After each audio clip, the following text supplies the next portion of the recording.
ఇక BRS BSP పార్టీలు parliament ఎన్నికల్లో పొత్తు పెట్టుకోవాలని ఇప్పటికే నిర్ణయించగా కేసీఆర్ ప్రవీణ్ కుమార్ మధ్య పొత్తుపై ఈ రెండు పార్టీల నేతలు చర్చలు జరిగాయి. తాజాగా బీఎస్పీకి సీట్లు కేటాయిస్తూ బీఆర్ఎస్ అధికారిక ప్రకటన విడుదల చేసింది. పొత్తులో భాగంగా 15 లోక్సభ స్థానాల్లో పోటీ చేస్తున్న బీఆర్ఎస్ బీఎస్పీకి 2 స్థానాలు కేటాయించింది. హైదరాబాద్, నాగర్ కర్నూలు నియోజకవర్గాల్లో బీఎస్పీ అభ్యర్థులు పోటీ చేయనున్నారు. BSP Telangana chief RS Praveen Kumar Nagar Kurnool స్థానం నుంచి పోటీ చేయనున్నట్లు ప్రకటించారు. హైదరాబాద్ స్థానం నుంచి ఎవరు పోటీ చేయాలనే దానిపై బీఎస్పీ నిర్ణయం తీసుకోవాల్సి ఉంది. కాగా 17 లోక్సభ స్థానాల్లో 11 స్థానాలకు బీఆర్ఎస్ అభ్యర్థుల జాబితా ఇప్పటి వరకు ఖరారైంది.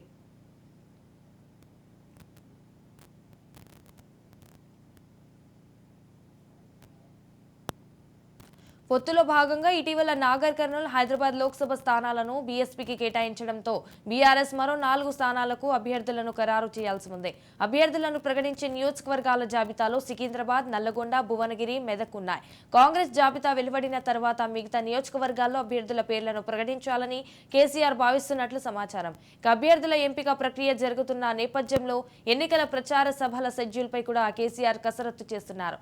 చెవెళ్ల లోక్సభ నియోజకవర్గంలో ఈ నెల 23న బీఆర్ఎస్ బహిరంగ సభ నిర్వహించేందుకు సన్నాహాలు చేస్తున్నారు.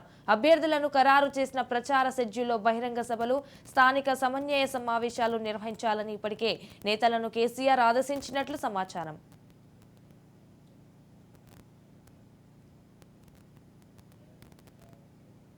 రైట్గా దీనిపై మరింత సమాచారం మా ప్రతినిధి మహేందర్ అందిస్తారు. అసెంబ్లీ ఎన్నికల ఓటమి తర్వాత బీఆర్ఎస్ పార్టీ పార్లమెంట్ ఎన్నికలపైన పూర్తిగా దృష్టి సారించింది. ముందుగా బీజేపీ బీఆర్ఎస్ పొత్తు ఉంటుందని దాదాపు ఎక్కువ ప్రచారం జరిగిన నేపథ్యం, తర్వాత బీజేపీతో బీఆర్ఎస్ పొత్తు ఉండదని దాదాపు 2 పార్టీలు కూడా ఖండించాయి. తర్వాత అనూహ్యంగా బీజేపీ కాకుండా ఇటు బీఆర్ఎస్ బీఎస్పీతో పొత్తు అనేది తెర మీదకి వచ్చింది. దాదాపు ఈ పొత్తులో ఎన్ని సీట్లు కేటాయిస్తారనేది నిన్నటి వరకు కూడా ఒక చర్చ జరిగిన పరిస్థితి. అయితే బీఎస్పీ బీఆర్ఎస్ పొత్తుకు ఒక క్లియర్ అయిపోయింది. ఇప్పటికే మాయావతి కూడా గ్రీన్ సిగ్నల్ ఇవ్వడంతో ముందుగా బీఆర్ఎస్ పార్టీకి మొత్తం 11 స్థానాలు ఇప్పటికే ప్రకటించేసింది. సో 2 స్థానాలు మాత్రమే ఇప్పుడు బీఎస్పీకి కేటాయించింది. మొదట ఆదిలాబాద్ అలాగే నాగర్ కర్నూల్ బీఎస్పీ ఇస్తారన్న నేపథ్యం కనిపించింది. తర్వాత ఆదిలాబాద్ నుంచి ఆత్మ సక్కుకి ఇచ్చిన నేపథ్యం, తర్వాత సీట్ కాకుండా ఇప్పుడు నాగర్ కర్నూల్ అలాగే హైదరాబాద్ ఈ 2 స్థానాలు బీఆర్ఎస్ పార్టీకి, ఇటు బీఎస్పీ పార్టీకి అయితే బీఆర్ఎస్ అయితే ఇచ్చిన పరిస్థితి. సో ఇప్పటికే నాగర్ కర్నూల్ అనేది ఇప్పుడు ఆ బీఎస్పీ అధినేత ఆర్ఎస్ ప్రవీణ్ కుమార్ పోటీ చేస్తారని తెలిసింది. అలాగే మరి హైదరాబాద్ నుంచి బీఎస్పీ నుంచి ఎవరిని పోటీలో నిలబెడతారనేది చర్చనీయాంశంగా మారిన పరిస్థితి. సో అలాగే గతంలో అయితే ఇప్పటికే అసెంబ్లీ ఎన్నికల్లో ఓటైన తర్వాత పార్లమెంట్ ఎన్నికల్లో మెజార్టీ సీట్లు సాధించాలనే ఒక నిశ్చయంతో ఉన్నటువంటి బీఆర్ఎస్ పార్టీ సో ఇప్పటికైతే బీఎస్పీతో పొత్తుతో ముందుకెళ్తున్న పరిస్థితి కనిపిస్తుంది. ఇప్పటికే 11 స్థానాలు మొత్తం బీఆర్ఎస్ ప్రకటించగా ఇంకో 4 స్థానాలు ఇటు బీఎస్పీకి 2 స్థానాలు పోగా ఇంకా 4 స్థానాలు మాత్రం ఇటు బీఆర్ఎస్ ప్రకటించే అవకాశం కనిపిస్తుంది. మరి ఆ స్థానాలకు ఎవరెవరిని ప్రకటిస్తారో అనే దానిపైన అయితే క్లారిటీ ఇంకా వచ్చే అవకాశం అయితే కనిపిస్తుంది. అలాగే కొంతమంది ఇప్పటికే సిట్టింగ్ ఎంపీలంతా కూడా కాంగ్రెస్లోకి బీజేపీలోకి వెళ్తున్న పరిస్థితి నేపథ్యం కనిపిస్తుంది. సో ఆల్టర్నేటివ్ సిట్టింగ్లకు కాకుండా ఆల్టర్నేటివ్లు కూడా కొన్ని చోట్ల వాళ్ళు రిప్లై చేసిన పరిస్థితి కనిపించింది. సో మొత్తానికైతే 17 స్థానాలకు గాను మెజార్టీ స్థానాలు దక్కించుకోవడమే లక్ష్యంగా ఇటు బీజేపీ బీఆర్ఎస్ అయితే ముందుకెళ్తున్న, అలాగే బీఎస్పీ బీఆర్ఎస్ అయితే ముందుకెళ్తున్న పరిస్థితి కనిపిస్తుంది.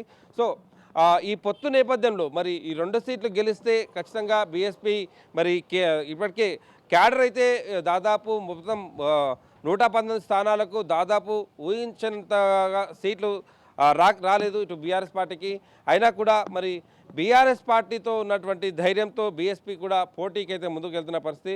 మరి నాగర్ కర్నూల్, హైదరాబాద్లో మరి బీఎస్పీకి ఎలాంటి పరిస్థితి ఉండబోతుంది, ఎలా మరి బీఆర్ఎస్ నేతలంతా కూడా పనిచేస్తారనే దానిపైన ఎదురు చూడాల్సిన అవసరం ఉంది. అలాగే ఇప్పటికే బీఆర్ఎస్ బీఎస్పీ పొత్తు అనే నేపథ్యంలో దాదాపు ఇప్పటికే ముఖ్య అనుచరులు ఆర్ఎస్ ప్రవీణ్ కుమార్కు ముఖ్య అనుచరులు అయినటువంటి వారు ఇప్పటికే బీఎస్పీ పార్టీని వీడారు.